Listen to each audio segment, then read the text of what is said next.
let it bang, bang.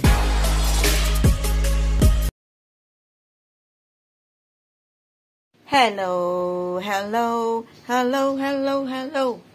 Yan, welcome po sa ating munting kusina na naman ni Babes Love.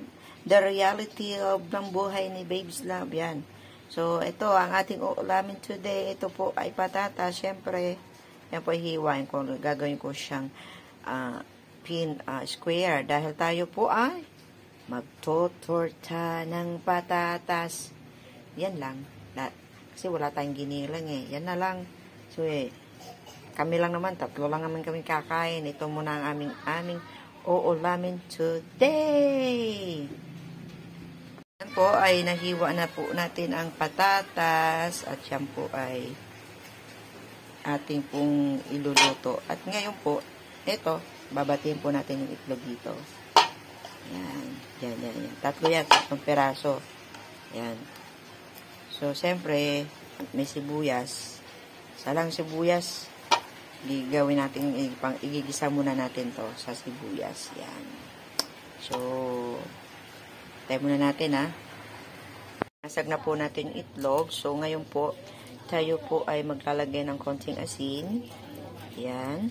Tansyahin nyo lang po, ha. Baka po umalat. Yan. At syempre, lagyan natin ng paminta. Huwag po yung kailangan pino kasi meron kasi bata kaya pwedeng siyang kumain ng ganire. Para malasahan niya po. Yan. Yan lang po, asin lang, paminta.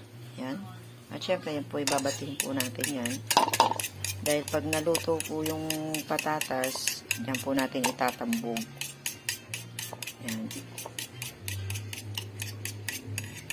Batiin po natin siya ng mabuti. At syempre, lagyan po natin ng mga sikretong ingredients yan para pampasarap. Okay?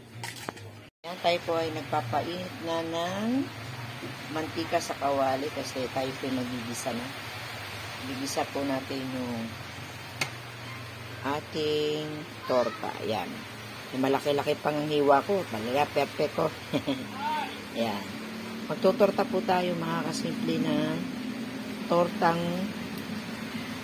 patatas na walang giniling.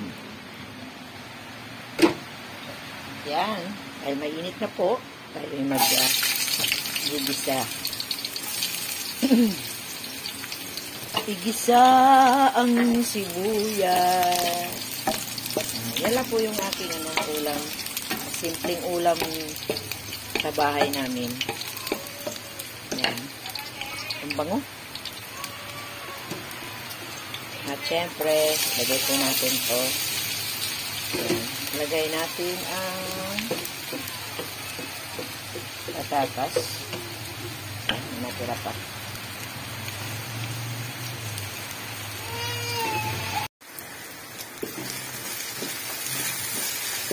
Ayan, haluin po natin. At hintayin po natin siyang maluto.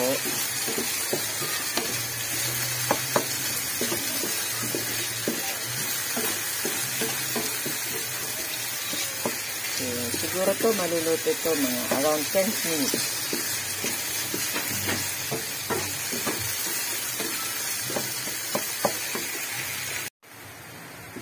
Yan, malapit na po siyang maluto. So, malalaman natin ang patatas kung siya ay luto na.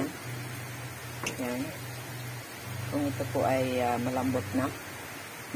Yan, malambot na po siya. So, alisin na po natin sa kalan. Siyempre, at baka masunog. Yan. Ito na yon at dito natin siya isasawin. Yan. Pwede rin dito para halong-halo. So, ayan na po siya. Dito po natin siya nilagay. Yung ating nilutong patatas na ginisa sa sibuyas. Yan. So, ready na po natin to sa pagluluto at pagpiprito. Naman tayo, naganda tayo syempre, ng isang kawali para maglagay naman ng mantika. Yan. Make sure lang po na talagang mainit ang mantika para hindi po dumikit ang ating niluluto. Yan. Yan, so tayo po ay maglalagay na. Yan. Yan, may mga background po ako dito. Makukulit na mga bata. Yan po, medyo naluluto na po. So, pwede na po natin siyang balik pa rin. Yan. Yun, ang sarap. Yan, ganyan lang po. Ulit-ulitin lang natin ganyan. Yan, basta tansyahin lang natin. Tamang luto lang at tamang crispy lang. Huwag naman masyadong sunog. Huwag masyadong sunog. Yan, di ba? Yan po ating ulam mga kasimple. Sana po ay nagustuhan nyo.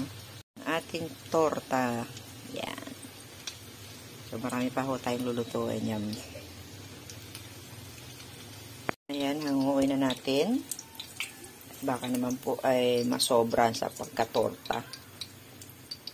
At siyempre, lagyan natin siya dito sa may tissue kasi yung mantika para masipsip.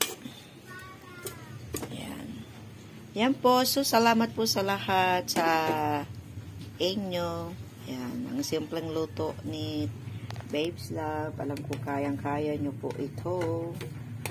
Ayan. Tara na po. At mamaya-maya pag natapos na po nating lutuin lahat, tayo po'y kumain na. At meron naman po na tayong sinain. So, God bless po sa ating lahat. Shout out po sa ating lahat. At pagpalain tayo ng Diyos sa bawat araw na ating mga ginagawa. Huwag po tayong manawa, manalangin. At syempre, pasalamatan natin ang kung ano man ang meron dito sa ating kusina. So, God bless po. Bye-bye po sa ating lahat. Yan.